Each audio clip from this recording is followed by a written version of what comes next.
Bienvenidos de nuevo a este programa de entrevistas y opiniones. El país sigue convulsionado esta semana. Tenemos a partir del día lunes bloqueos en por lo menos unos 15 lugares de la República. Prácticamente es una paralización total de las principales vías de comunicación del país. Y aquí en la capital ha habido algunos piquetes, sobre todo en la carretera del Atlántico, donde también hay una paralización del tránsito. Como sabemos, estas acciones de movilización han sido impulsadas por el movimiento campesino, sobre todo por los 48 cantones de Totonicapán y por 90 cantones de Chichicastenango que se sumaron a esta manifestación. Luego hay otras organizaciones urbanas que están también protestando contra el Ministerio Público, piden la renuncia de la fiscal, del señor Curuchiche y del juez Freddy Orellana. Estas son las demandas. También tenemos algún piquete que se realizó frente a la Corte de Constitucionalidad por parte de la Asociación de Periodistas de Guatemala, que pide a los magistrados que se pronuncien sobre un amparo que fue presentado desde el 3 de mayo de este año y que está relacionado con la exigencia porque tenga preeminencia la Constitución de la República sobre las leyes ordinarias. Se han estado tirando la pelota más o menos 8 juzgados y la Corte Suprema de Justicia le tiró la chibola a la CC y la CC no se pronuncia. Los periodistas están exigiendo que la CC resuelva este amparo presentado hace algunos meses y que de alguna manera tiene que ver con toda esta tensión que vive el país como resultado de las acciones del Ministerio Público empeñado en, de alguna manera, sabotear esta transición del poder que debería culminar con la juramentación del binomio electo el día 14 de enero del próximo año. Sabemos que ha habido numerosos pronunciamientos de la comunidad internacional, principalmente el Departamento de Estado ha amenazado con sanciones al país y con seguir persiguiendo a quienes atenten contra la democracia en este país. Así lo dijo el subsecretario de Estado el día de ayer. Hoy vamos a conversar con nuestros invitados y vamos a comentar un poco sobre el escenario político, pero también vamos a hablar un poco sobre economía, sobre la crisis económica del país, sobre todo el costo de la vida, el fenómeno migratorio que se da como consecuencia de las fallas económicas y sociales del país. Y nuestros invitados de este día son Julio Héctor Estrada. Julio Héctor es diputado electo por lista nacional, por el Partido Cabal, y en las elecciones del 2019 fue candidato presidencial por el Partido Creo. También nos acompaña en el programa, ella ha estado con nosotros, Juan Callejas, bienvenido. Muchas gracias. Al programa. Vamos a iniciar con Julio Héctor, lanzándole lo primero. ¿Cómo ve el panorama político? ¿Cree que el Ministerio Público esté realmente actuando con amparo legal en las acciones contra el Tribunal Supremo Electoral, con la captura de las actas que fueron sustraídas el día sábado, con un operativo que a nosotros nos hizo recordar las acciones que se hacían en tiempos de Donaldo Álvarez Ruiz en los años 70, cuando el Ministerio Público era una policía política?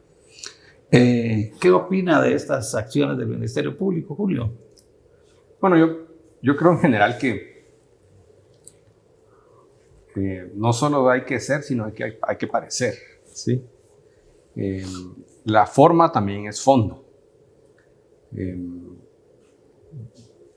Hay diferentes maneras de interpretar la ley y se puede argumentar, estirar y mover la ley para poder fundamentar diferentes acciones, sobre todo el Ministerio Público, quien ha tomado mucho poder.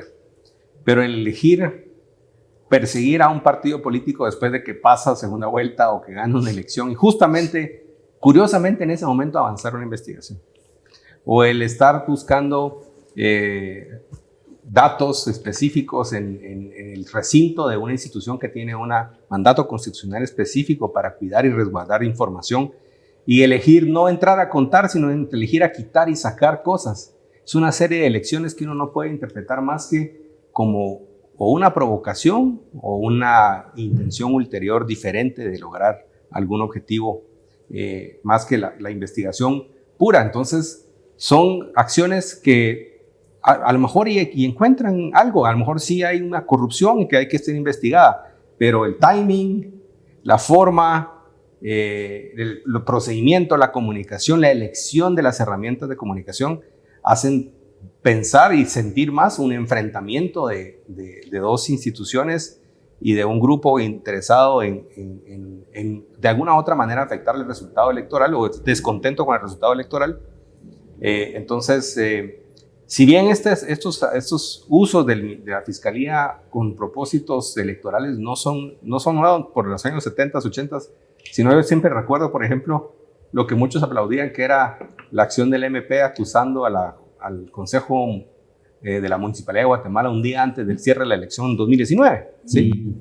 Y que todos los que eran amantes del MP y de la FESI decían, es que es el día que estaba lista la investigación. Es pura casualidad que es el día una hora antes que cierren la comunicación.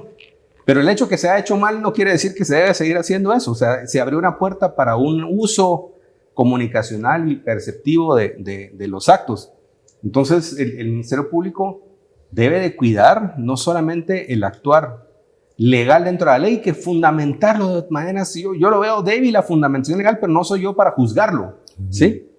Pero también la legitimidad de las acciones, la legitimidad de los actos. Esto yo hacía la analogía hace un rato que platicábamos, que eso no es muy diferente de que si un ciudadano presenta una denuncia de que su banco no está manejando bien el encaje y que tiene dudas de que sea una estafa, que el Ministerio Público vaya y secuestre los fondos del Banco de Guatemala y entre las bóvedas, cuando podía pedir un informe, ¿sí? Y certificar, entrar a contar adentro, pero sacar la información es como una demostración de fuerza, ¿sí?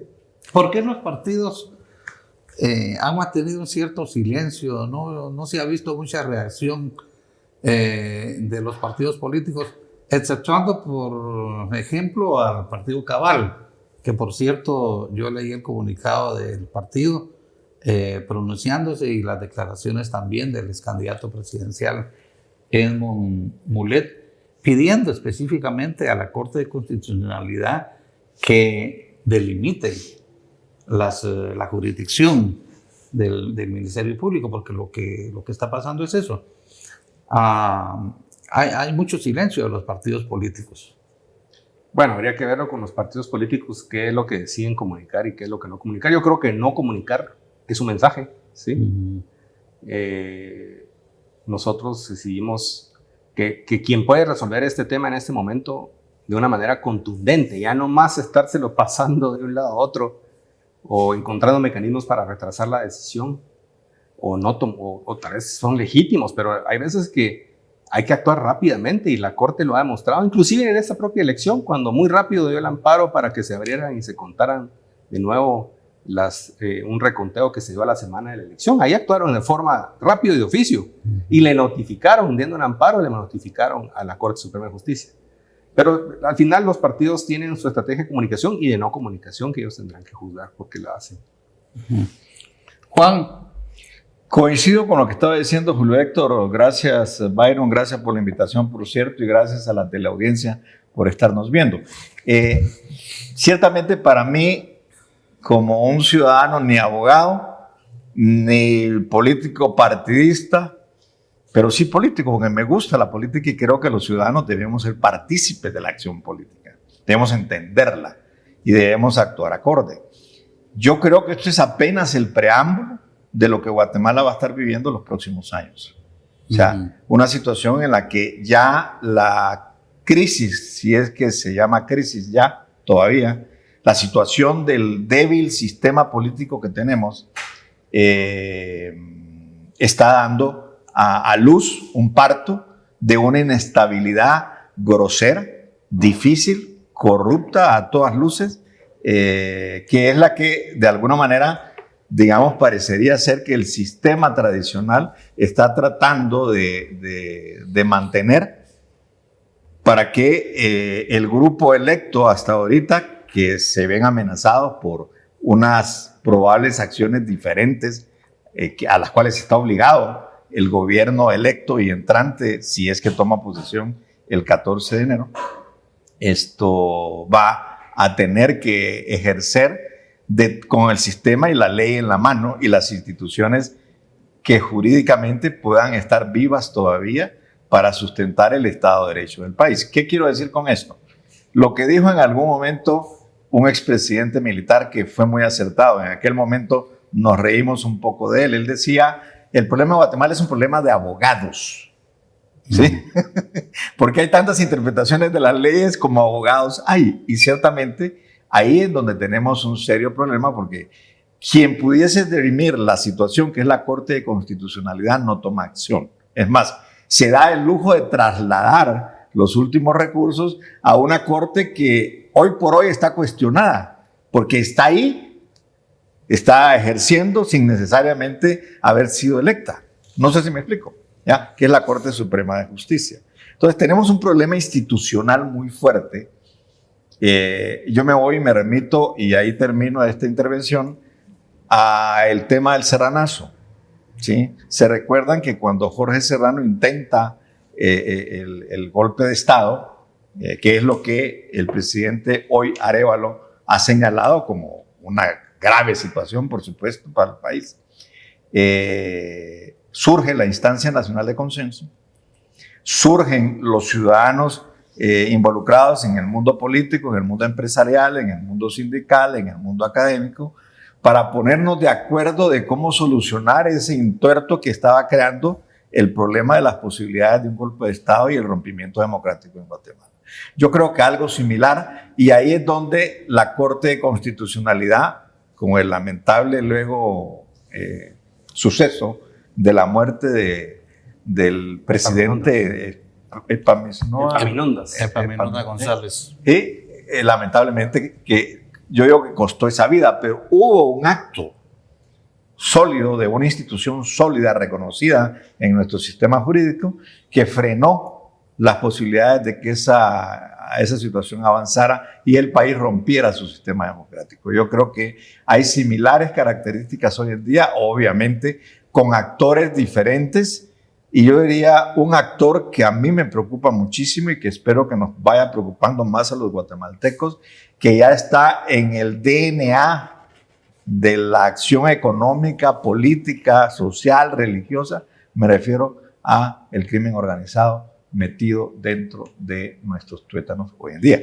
Y ellos están detrás de todo esto, no me cabe la menor duda. Yo he considerado que el haber introducido al Código Penal los delitos electorales viene siendo la causa de toda esta crisis. Y a veces da la impresión como que esto hubiera sido preparado ante la posibilidad que un partido de izquierda pudiera en algún momento ganar unas elecciones. Porque desde el 2016-2018 el Congreso de la República trasladó estos delitos al Código Penal cuando deberían de pertenecer a la jurisdicción puramente electoral, ¿verdad? Entonces ahora, si hay un muerto en una lista, se va preso todo el comité ejecutivo de un comité pro formación, ¿verdad? Y antes no sucedía eso. Antes, si un partido político se legalizaba con 20,000 firmas, presentaba 100,000 firmas y había un proceso de depuración que ahora sería más fácil de hacerlo con el RENAP, que antes no existía el RENAP. Sin embargo, se están aplicando estos delitos electorales por el Código Penal y en ellos se basa el Ministerio Público para todo este accionar jurídico. Error de los diputados o error pensado de los Diputados, previendo esta posibilidad que hoy estamos viviendo. Aunque también me parece que fue una recomendación de la CICIG que se trasladaran esos delitos al Código Penal.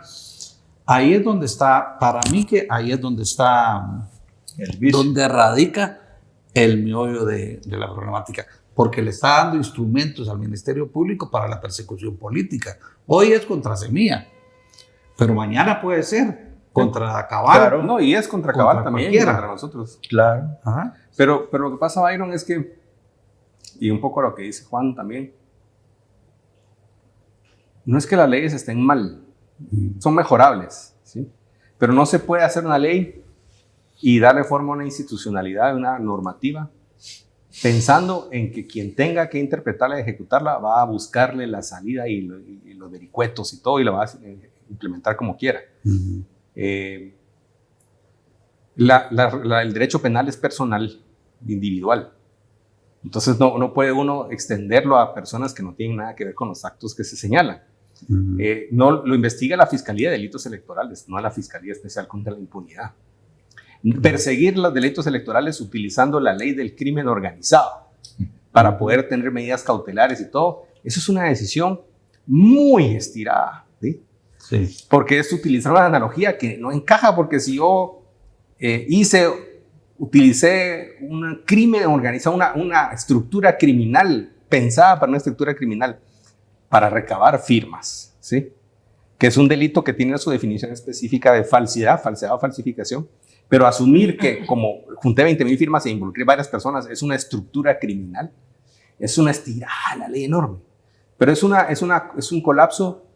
O sea, la ley no funciona si no existen oficiales y actores judiciales de corte, jueces, abogados que interpreten de buena fe y de manera correcta la norma institucional. Y si bien muy lejos, esto no lo afecta solo a Guatemala, está afectando a Estados Unidos también, donde también tienen unos temas donde están utilizando para, si Trump estuvo apretándole al de Georgia y al de Arizona, resulta que es la ley del crimen organizado con la misma que agarraron a Al Capone. Hay una estructura criminal de Trump, ¿sí? Y aclaro que no soy fan de Trump, pero me parece que están haciendo en Estados Unidos una de Guatemala, ¿sí? Entonces, en ningún lugar funciona, en Estados Unidos que funcionaba el Congreso y el Senado funcionaba bajo los términos de un comportamiento ético caballeroso, la chivalry, la caballerosidad y el buen actuar de los senadores y los congresistas. Ahora que se volvió confrontacional y se vale todo, ahora no pueden elegir, tienen la mitad de los mandos militares sin nombrar, porque un senador bloquea en la oficina y quiere extorsionar medidas en otras acciones específicas, dejando a la mitad del ejército del país más rico, el más poderoso del mundo, sin generales, sin embajadores, sin nada. Y se bloquea como se bloqueaba aquí con la interpelación. La Corte se bloquea el Senado 8 meses, que no, porque están en una sesión de confirmación usando lo que llaman ellos las acciones de filibuster, ¿sí? El mismo Estados Unidos colapsa si no hay un actuar correcto, no solo en la forma, sino en el fondo, no solo en el fondo, sino en la forma de los actores que tienen que hacer la política. Es más, un colapso de los valores y todo se vale. Por eso es que a mí no me gusta Trump, porque me parece que él profundizó la sensación de que se vale todo, se vale cuestionar el resultado, se vale decir antes que hay elecciones que no estoy de acuerdo con el resultado. Esa moralidad está colapsada y entonces lo estamos viendo, porque ahorita hay una perdedora de la elección que no reconoce. Cuando antes existía la caballerosidad o la damosidad, digamos la cortesía y había un castigo social por comportarse como mal perdedor. Ahora eso es la norma. Y si se vale todo, se vale empezar a buscarle vericuetos a las leyes. Es ese colapso del entendimiento que no solamente con leyes se gobierna, sino con rituales y buen proceder, que nos está afectando en Guatemala y en el mundo entero. Pero es una descomposición de la política. Para el caso que usted mencionaba de Estados Unidos, tal vez es la guatemalización de la política. Pero en Estados Unidos, 100%. Si en vez de parecerse más Guate a Estados Unidos se parece más a Guate. Algo más exportamos. Esos son los ejemplos que exporta Guatemala. Así es. Ahora, la presidenta, creo yo, o no sé si fue la presidenta o fue el Tribunal Supremo Electoral, pidió a todos los funcionarios, llamémosle funcionarios, a todos los alcaldes, los diputados, que fueron electos a que, pues, como que asumieran algún tipo de actitud frente al proceder del Ministerio Público. ¿Ustedes cuántos diputados eligieron en Partido Cabal? 18. 18. ¿Se han reunido ustedes, los diputados electos, para analizar la situación o considerar algún tipo de acción? Bueno, tuvimos algunas llamadas específicas, se acordó, digamos, salir con una comunicación. Tenemos unas reuniones todavía hoy para ver qué acciones y qué reacciones implica esta coyuntura. Sí, porque hay algunos partidos políticos que eligieron más diputados, bueno, y más alcaldes. Sin embargo, pues no se ha visto que los diputados o los alcaldes pues tengan algún tipo de pronunciamiento. No sé si de repente habrá algún temor de opinar, de participar, como hay mucha especulación sobre lo que puede suceder si no toma posesión el presidente electo, si hay golpe de Estado, si el Congreso pone un presidente de facto. Es decir, hay muchas especulaciones. Bueno, lo que pasa es que yo lo que creo que está pasando también es que por diseño y por accidente, porque no les ha funcionado diferentes cosas que han ido intentando, la gente se va cansando. Creo que le pasa a toda la sociedad. No, sí, la crisis ya va a estallar. No estalla. No estalla. Sí. Y uno otra vez... Cada semana. Ya ni sabe la gente dice, ya ni entiendo, no sé qué pasa. Si el tribunal puede, este es más grave que lo que hicieron la vez pasada, o es peor. Entonces, eso también la política está como, miren, a mí déjenme en paz, yo me tengo que poner a enfocarme en mi transición, a mi preparación, en mi plan de gobierno. Esto se va a resolver entre ustedes de alguna manera y alguien lo va a resolver. Sí. Hay un hecho de la vida, Byron y Julio Héctor. Yo creo que siendo realistas, obviamente, después de las elecciones, nuestros políticos siguen creyendo, y creo que es ahí donde hay un equívoco, que el tema va a seguir como venía. O sea, las cosas no se han dado cuenta todavía, creo yo, y esa es mi esperanza, si es que realmente Semilla, Arévalo y su equipo van a entrar a gobernar, que este país va a tener que cambiar.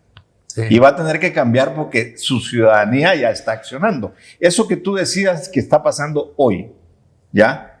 Es cada vez más espontáneo, cada vez aumenta el número de personas en el mundo indígena sobre todo y en el mundo de la sociedad urbana, que ya realmente está empezando a mostrar mucho más el hartazgo que verdaderamente existe. Lamentablemente, he de decirlo, no parecería ser que el equipo de Semilla hubiese estado preparado o esté preparado para conducir un movimiento nacional de defensa de la democracia de verdad. Porque las convocatorias que ha hecho han mostrado pues, bastante debilidad.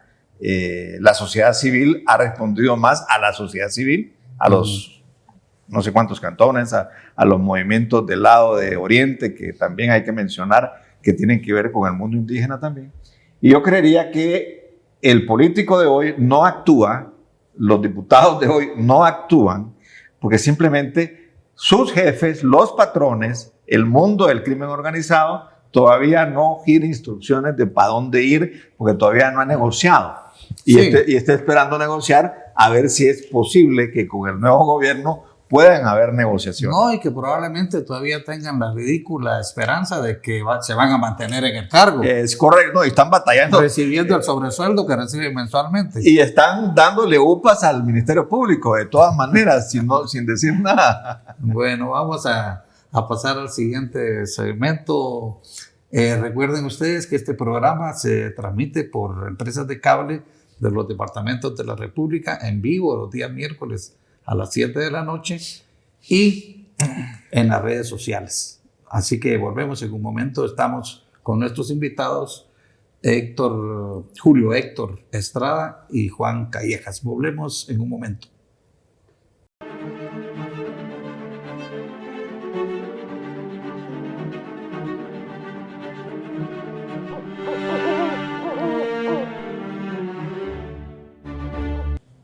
Muchas gracias a ustedes por su atención. Julio Héctor Estrada está con nosotros. Julio Héctor fue ministro de Finanzas en la administración pasada, creo que alrededor de unos 16, 18 meses, ¿verdad? Como casi 3 años. Casi 3 años, sí. y es un economista. Queremos conversar un poco también sobre la problemática económica de Guatemala, sobre todo de un fenómeno que está preocupando mucho a la ciudadanía, que es el alto costo de la vida. Todo está caro, se queja la gente. Todo sube cada día, va de la mano con los altos precios de los combustibles y la canasta básica, sobre todo, las verduras, las tortillas. Ahora las tortillas son más chiquitas. Hostias. Sí, y mucho más caras. Entonces, el gobierno lamentablemente no ha implementado políticas económicas o medidas compensatorias. Usted como ministro de Finanzas que fue, ¿cree que este gobierno ha impulsado políticas económicas apropiadas? No, bueno, yo como ministro de Finanzas o como economista me parece que ese gobierno no ha impulsado ninguna política económica. O sea, ha hecho básicamente nada, y lo que se ha mantenido es una estabilidad fiscal macroeconómica, digamos, pasiva, conservadora, que tiene Guatemala desde hace bastante tiempo. Pero no ha hecho ninguna medida activa, tal vez hay que salvar la excepción durante la pandemia, que sí salieron 3 programas de inyección de recursos para la gente, con el programa el bono familia y el reembolso de desempleo y préstamos para pequeñas empresas, etcétera. Creo que hay un programa activo, digamos. El fenómeno de la inflación en Guatemala tiene como dos grandes vertientes. Una importada, que es inflación en el mundo. El mundo entero subió de precios y guarda momentum, digamos, a pesar de que ya se incorporó a la crisis de la guerra de Ucrania, que redujo la disponibilidad de acero, de fertilizantes, de trigo, de maíz. Y sumémosle al tema petrolero, que también ha subido de precios. Eso generó un aumento de precios, pero que tiene un efecto diferido, digamos, que sigue afectando precios internacionales subiendo y ajustes. Pero también hay un elemento local que tiene un fenómeno que trae bastante tiempo. Y eso se da también como resultado, interesantemente, de la migración, ¿sí? La migración de guatemaltecos a Estados Unidos hace que haya menos oferta de producción local. Hay inflación hasta en los costos de construcción, porque no hay albañiles, por ejemplo, se van todos a Estados Unidos, el país se vacía. Trae cosas importadas, hay una mayor demanda de cosas porque la gente manda las remesas, pero no automáticamente hay una mayor producción nacional. ¿Sí? Y hay 2 elementos que afectan mucho esa producción nacional. Uno es eso, que hay una ausencia completa de niveles de apoyo, crédito, formación y gente capacitada para hacer pequeñas capas de producción. Y segundo, que en Guatemala se ha descontrolado totalmente el costo logístico, el costo de movilizar bienes, de entrar a las ciudades, de los mercados. No hay construcción de mercados y centros de acopio en las 22 cabeceras departamentales durante 40 años. O sea, básicamente de gobiernos militares. Los mismos mercados que había son los que hay ahora. Y hay ciudades que han crecido 3 o 4 veces su tamaño. Por ejemplo, Cobán, Chiquimulía, ¿sí? Coatepeque, Malacatán, ¿sí? Ya necesitan un centro de acopio, una central de mayoreo, una central de transferencia, y encima la comunicación entre el país ha hecho que la velocidad de circulación se caiga a 1/3 de lo que era hace 20 años. Entonces, cuando lo normal es que el costo de logística, movilización sea un 10 o 15% del valor de los productos, en Guatemala anda por el 30-35% y subiendo, ¿sí?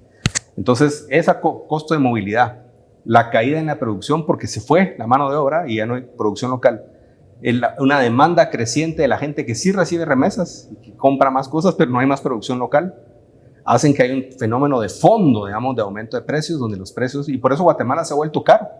Si uno compara Guatemala con México, ciudad, o con Lima, o con San Salvador, resulta que la ciudad de Guatemala se ha vuelto, que era una ciudad barata, inclusive para el turismo y para los ejecutivos internacionales, se ha vuelto una ciudad cara. Ese fenómeno de las remesas tiene diferentes efectos. Tiene efectos positivos, tiene efectos familiares muy destructivos, y económicamente tiene efectos extraños, digamos, como el hecho de generar demanda, pero sin generar producción. Entonces eso genera un momento de inflación acelerada, y todavía estamos viviendo, y la migración se aceleró en estos últimos 2 años. Por eso las remesas se fueron de 12 a casi, ya este año creo, 20 millones de dólares. 21 millones. Eso genera que hay un grupo de personas demandando muchas cosas, haya menos gente produciendo, Todos los precios locales tienden a subir. Para servicios, antes uno conseguía quien lavar el carro hasta hace poco, me recuerdo yo, con 15 quetzales, 10 quetzales, ahora le cobran 40.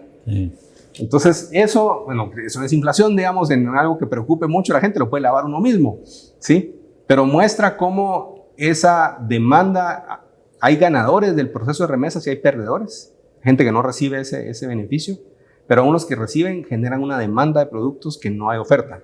Entonces, resumiendo, hay un efecto internacional que todavía tiene un efecto diferido por el aumento de precios de insumos básicos, pero hay un efecto local donde la ausencia de construcción de carreteras, de mercados, de sistemas de transporte público, o sea, cómo ha subido el costo de Guatemala por el hecho de que la gente dejó de haber buses. En la pandemia se acabaron hasta los buses rojos.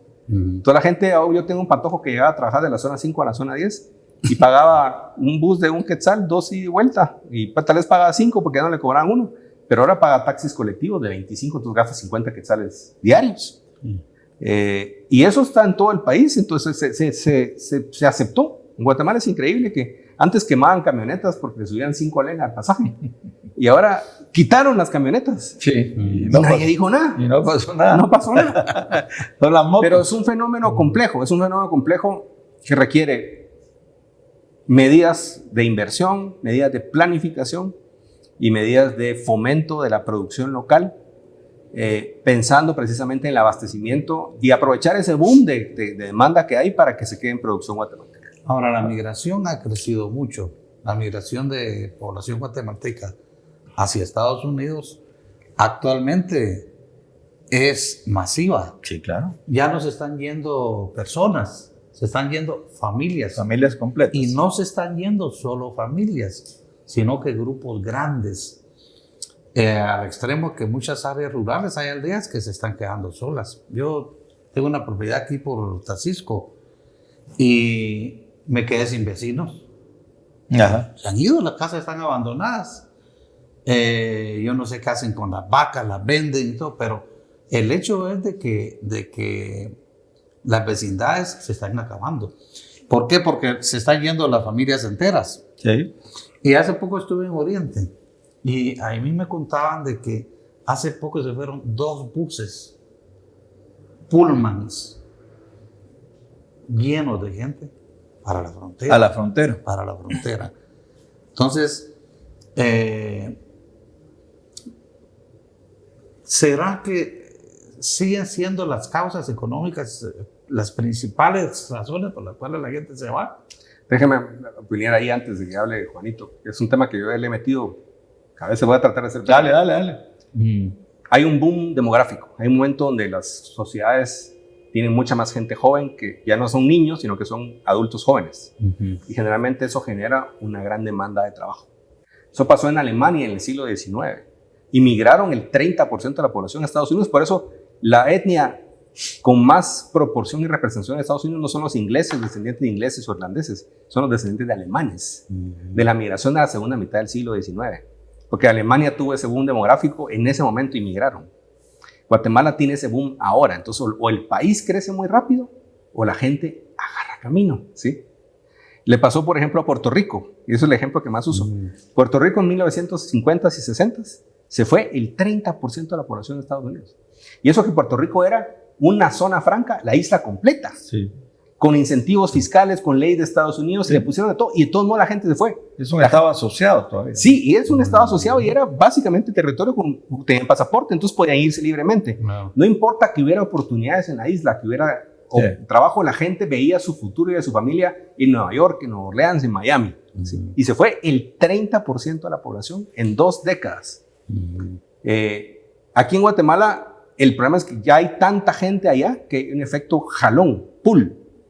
O sea, ya con 2 o 3 o 3.5 millones ya no es, se van becados, digamos, y los jala y los coloca y les tiene trabajo. Y está este muchacho que pone shingles y que sale en TikTok, el shit, que es el neto, el chato, ¿sí? Aunque no haya la posibilidad de irse legalmente, ya la demanda es tan grande y la gente en su imaginario piensa que su futuro y el de su familia, el de su educación y todo está en Estados Unidos. Ya inclusive explica parte de la infuncionalidad política en Guatemala, que la gente vota con sus pies. Se va. Y ahí dice, si yo quisiera resolver mi situación en este país, mejor me voy. Entonces ya no solo es un tema económico donde no es que hay oportunidades, porque nosotros tenemos una empresa que tengo con mis hermanos, ya albañiles que están ganando $1,000 al mes, ¿sí? Porque no hay. Los más productivos con mecanismos adicionales de productividad, planchas, plaquetas, energía de equipo. Y allá van a ganar 2,000 o 3,000, pero $1,000 aquí ya se alcanzaría, pero ellos se imaginan que allá tienen un destino y una vida mucho más con sus familias y se van de todas maneras y se siguen yendo. Y a pesar de que hay, y a eso le pasa a muchas industrias, no se consiguen pilotos en Guatemala, no se consiguen electricistas, pintores, o sea, muchas de esas, inclusive la parte de mano de obra agrícola que se está quedando las cosechas en el campo, como usted mencionaba. Entonces, no solamente, o sea, hay un efecto de seguridad, hay un efecto económico de oportunidades, pero hay que reconocer que es algo que va a seguir pasando porque ya la gente en su imaginario tiene eso como destino de su vida. Entonces, hay que enfrentarlo como tal. Son estrategias mejor de cómo hago para que regresen su capital y formen patrimonio aquí, para que hagan inversiones de allá para acá, para darles permisos temporales, para aceptar que ese boom lo podemos reducir con más oportunidades de trabajo, pero no lo vamos a eliminar. Así como Puerto Rico no lo pudo detener, ¿sí? Porque la gente pensaba que su vida estaba en Miami, en Nueva York. A pesar de inversiones enormes y unos incentivos inmensos y muchas oportunidades de trabajo, las empresas dejaron de invertir en Puerto Rico porque no había mano de obra. Pero hay algo más grave aún que yo creo que dejamos de ver. Digamos que la ilusión que las remesas nos generan, con mucho realismo, valga la paradoja,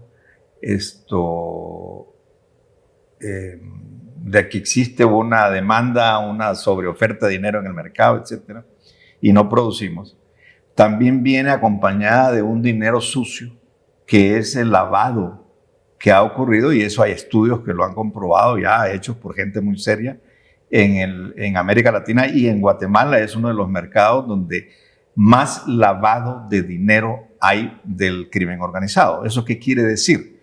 Que el dinero de la droga le están llamando coca-colonización, y así le llama la CEPAL. Hay un autor ahí de un estudio que muestra de cómo realmente todo este dinero que entra, que es un influjo que puede ser del tamaño de las remesas, o sea, estás hablando de 20,000 millones de quetzales, sí, 20,000 de dólares al año, que entra a la economía, que circula en nuestros centros comerciales, en nuestras gasolineras, en nuestras iglesias, en nuestros centros comerciales. Bueno, la construcción de centros comerciales se ha disparado en el interior del país. O sea, Totonicapán tiene hoy un centro comercial del siglo XXI. Y no digo que Totonicapán, igual que Shela, o igual que Cobán, o igual que Las Verapaces, no lo merezcan. Pero ¿por qué se da? Porque realmente hay mucho dinero circulando. Bueno, pero que tiene que ver con... Yo veo un riesgo también. Si se van las familias completas, ya no van a enviar remesas a esa familia porque toda la familia se fue. Entonces, también pudiera ocurrir en un momento dado que la integración familiar de los que se van tuviera una cantidad tal que la remesa fuera reduciéndose en un momento dado. Tienes un modelo muy lindo para ver que eso realmente hasta ahorita no se ha presentado, que es Pachalún. Pachalún es el municipio que está yendo por la San Juan hasta finales, pero que pertenece no a Guatemala, sino a Quiché. Ahí ves tú un modelo de lo que tú decías, o sea, una comunidad que migró casi totalmente a Estados Unidos.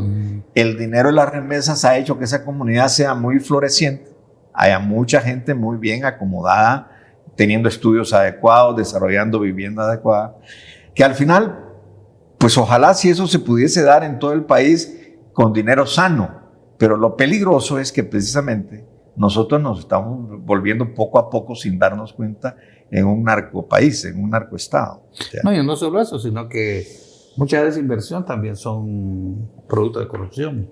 No, claro, eso es todo lo que alimenta eso precisamente. Entonces tenemos que tener mucho cuidado como ciudadanos de estar no solo enterados, y aquí los políticos están muy bien enterados de toda esta parte.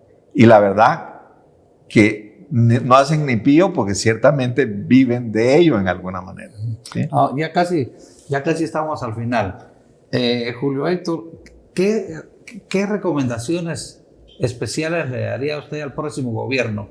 ¿Cuáles deberían ser las acciones más urgentes en el plano económico que el próximo gobierno debe impulsar? Definitivamente hay que recuperar la inversión pública, recuperar la inversión en movilidad urbana, no solo para el centro urbano de la ciudad de Guatemala. Hay unos 6 o 7 centros urbanos que ya requieren un sistema de buses con inversión en infraestructura pública, con ordenamiento territorial. Necesita también invertir muy rápido en programas que le lleguen directamente a la gente, para aliviar temporalmente, subiendo las transferencias condicionadas, subiendo una pensión, una jubilación básica universal para todos los guatemaltecos, recuperar la conectividad de carreteras, puertos, desentrampar todo eso con mucha valentía y mucha audacia, digamos, y presentarlo. Son proyectos que van a tomar años, pero que hay que comenzar ahorita, porque si los comenzaba hace 5 años, ahorita estuviéramos viendo las diferencias y los resultados. No hay trabajo, y con eso concluyo. Con ese modelo de nearshoring, el acercamiento de Guatemala de oportunidades, yo conozco 3 o 4 empresas que han venido a invertir miles de trabajos en el sector de maquila de vuelta, pero maquila un poquito más elaborada, más sofisticada. Claro. Y no lo han hecho, porque han encontrado una barrera en los diferentes puntos de trabajo donde la gente no puede llegar a las fábricas. O sea, el colapso de la movilidad urbana y de los costos de movilización, de transporte, los 2-3 horas de ir a traer y llevar gente de cualquier lugar a cualquier punto del área metropolitana, están básicamente bloqueando que Guatemala se integre a todo ese movimiento de industria que viene del Asia, de vuelta al área de América Latina y cerca de Estados Unidos. Entonces, nuestra incapacidad de hacer funcionar el aparato de inversión, planificación y ordenamiento territorial ya no nos está costando calidad de vida, salud, pero nos está costando economía. O sea, la oportunidad se nos está pasando. Entonces, se puede dar un mensaje de que hay una solución concreta de transporte, movilidad, compra de buses, nuevas rutas, leasing a través de un crédito con el CHN, pero hay que mandar un mensaje muy claro de que el país está abordando esa subrecha inmensa de 40 años de escasez de inversión y sobre todo los últimos 10 o 15 para mejorar la movilidad, el transporte, los costos logísticos, porque esa expansión, aún con la gente que está yendo, el país lo está sufriendo. Ay, por eso se mira tanto carro y tanto camión y tanto, porque la estructura que tenemos desde ahora, pero desde hace 40 años, pero es ahora. Entonces hay que tener los consensos políticos, económicos, para enfrentar de cara, digamos, tomar el toro por los cuernos y resolver lo que haya que resolver, sacando adelante los proyectos grandes de inversión y los chiquitos también, para recuperar la movilidad y el transporte y la logística del país. Yo le agregaría a eso básicamente grandes acuerdos de verdad transparentes para que la población pueda confiar. Tenemos experiencias como los famosos tomates rojos en tiempos del expresidente Berché, que supuestamente eran la solución para el ámbito de la movilidad urbana desde el punto de vista de transporte urbano. Tenemos el problema también de transurbano, creo que se llamaba, que todavía hay ahí gente perseguida y el difunto Colón, pues ahí que estaba siendo reclamado por la justicia igualmente, y la señora. Todo el gabinete. Todo el gabinete, no, del mismo exministro de Finanzas que firmó Fuentes Nae en su momento los documentos que se firmaron para entonces. Pero entonces hay que hacer una cosa integralmente, o sea, la incompetencia que hemos tenido como sociedad, y aquí tal vez desde el funcionarios públicos que ocuparon los distintos despachos de gabinete, es un problema muy serio que el nuevo gobierno parecería tener la intención y la claridad de poder arreglar. Ahora, falta verlo, porque falta que haya la gente que de verdad vaya a ocupar las posiciones, y junto con la iniciativa privada, que ojalá también retome conciencia de su rol, no solo recipiendario de beneficios, sino además actor posible dentro de un pacto nacional de acuerdos que se hagan para toda esta parte que dice Julio Héctor. Yo creo que eso debería ser la tarea del nuevo gobierno, y ahí es donde debería invertir su capital político y su tiempo, porque no le queda mucho tiempo. 100 días ya no van a ser suficientes. Aquí en 30 días le van a estar pidiendo resultados. Sí. Bueno, pues seguimos confiados en que se dé una transición normal y que el próximo gobierno pues tiene tantas urgencias que deberá pues comenzar a trabajar, a armar equipos, a hacer alianzas y tratar de impulsar políticas que en Guatemala pues no sean materializado durante varios gobiernos. Estamos todavía contra el tiempo, ya Sí. casi, con muchos problemas acumulados, con una crisis social acumulada y con partidos políticos que no ofrecen mayor esperanza de cambio al país y con mucha resistencia a los cambios. Ese es el problema de este país, donde la gente de cierto pensamiento todavía ve el comunismo hasta en la sopa, ¿verdad? Y eso incluso impide el debate, impide la discusión, pero esperamos que las cosas empiecen a cambiar. Confiábamos en que las elecciones fueran el punto de quiebra de esta problemática y esperamos que así sea, de modo que podamos transitar hacia una normalidad que nos permita como país resolver los problemas más urgentes. Muchas gracias a Julio Héctor Estrada por aceptar la invitación a nuestro programa. Gracias a Juan Callejas también. Y nos estamos viendo con ustedes la próxima semana. Gracias por su atención y nos pueden seguir siempre en su aplicación Más TV Guatemala, en sus empresas de cable y en las redes sociales. Hasta pronto. Muchas gracias.